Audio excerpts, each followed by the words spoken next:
व्यंजन के उच्चारण।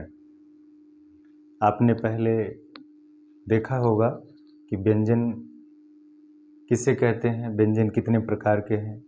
पिछले वीडियो में आपने देखा कि व्यंजन किसी स्वर के सहायता से बोला जाता है और उसमें अ जुड़ा होता है, अनिवास होता है।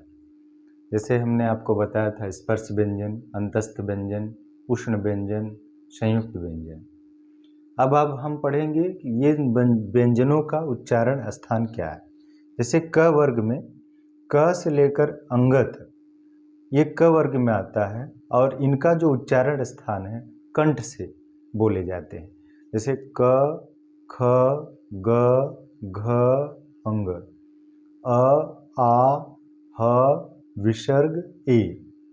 ये सभी जितने भी क वर्ग के अक्षर हैं और ये मात्रा है अ, आ, ह, विसर्ग, ए, ये कंठ से बोले जाने वाले व्यंजन के उच्चारण स्थान है। इन्हें कंठ से बोला, जैसे हमने बोला क, तो ये कंठ में जो गले से इसका उच्चारण हो रहा है, यहाँ से कंठ से क, ख, ग, घ, अंग। ये जो प्रश्न पूछता है परीक्षा में, क, ख, ग, घ, अंग, क वर्ग तो हो जाता है।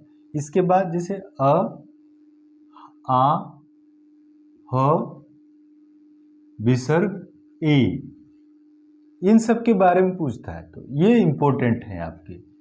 क वर्ग के अलावा आपको याद रखना है अ, आ, ह, विसर्ग और ए, ये कंठ से बोले जाते हैं। दूसरा है च वर्ग।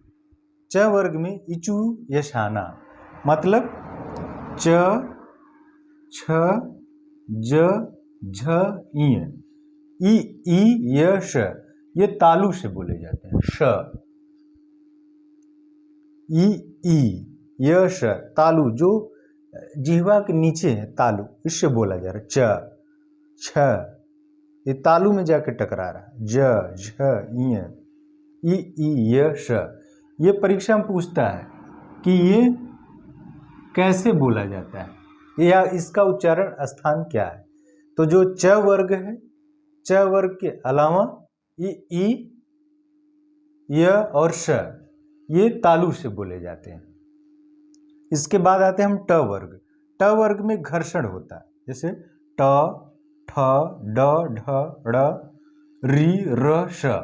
ये री, र, श, इसके बारे में एग्जाम में पूछता है कि कहाँ से बोले, तो ये मूर्धा है, मतलब रगड़ इसमें उत्पन्न होता है। र, री, श, ये मूर्धा से बोले जाते हैं।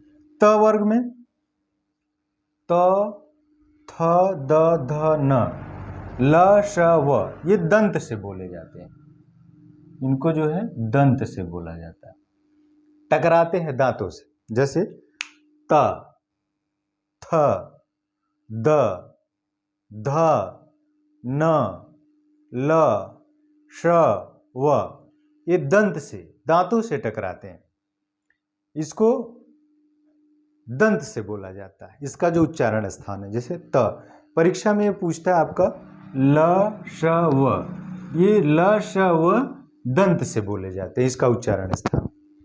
प वर्ग प, फ, ब, भ, म, उ, व जो है दोनों में है, दंतोष्ठ इसको बोला जाता है।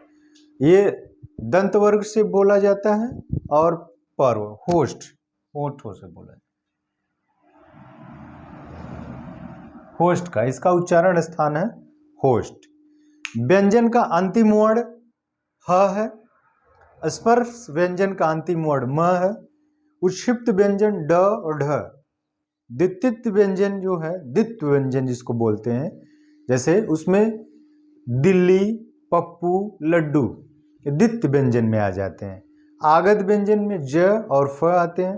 अर्ध स्वर परीक्षा में पूछता है, अर्ध स्वर य और व है, य, व, इसको वर अर्ध स्वर बोला जाता है, परीक्षा में पूछा हुआ है, यूपी टेट के परीक्षा में आया हुआ। दंतोष्ठ, ये भी बहुत इंपॉर्टेंट प्रश्न है। दंतोष्ठ कई बार पेपर में आया हुआ है।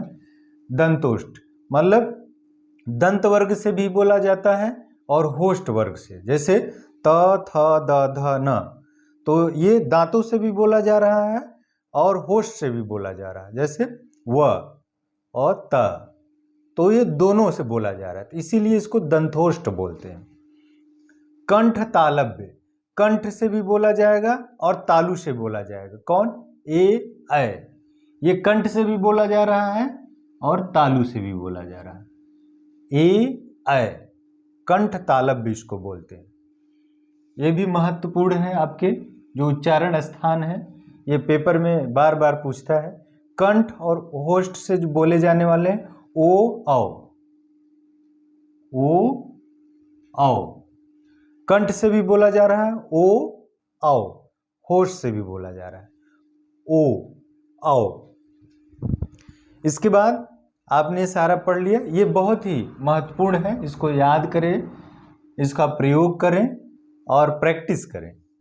नासिक और अनुनासिक, ये भी पूछा है कि अनुनासिक कितने होते हैं, तो अनुनासिक 5 होते हैं।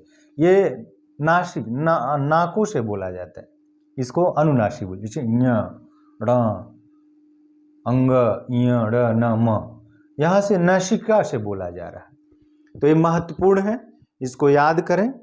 ये बीएड एंट्रेंस के एग्जाम में पूछेगा, सुपर टेट मुख्य परीक्षा में पूछेगा और यूपी लेखपाल के परीक्षा में पूछेगा, तो इसको आप लोग याद करें। और जो बच्चे हैं जिनके पास संसाधन नहीं है, जो पढ़ नहीं पाएंगे, उनको ये वीडियो शेयर करें और लाइक करें। बहुत बहुत धन्यवाद।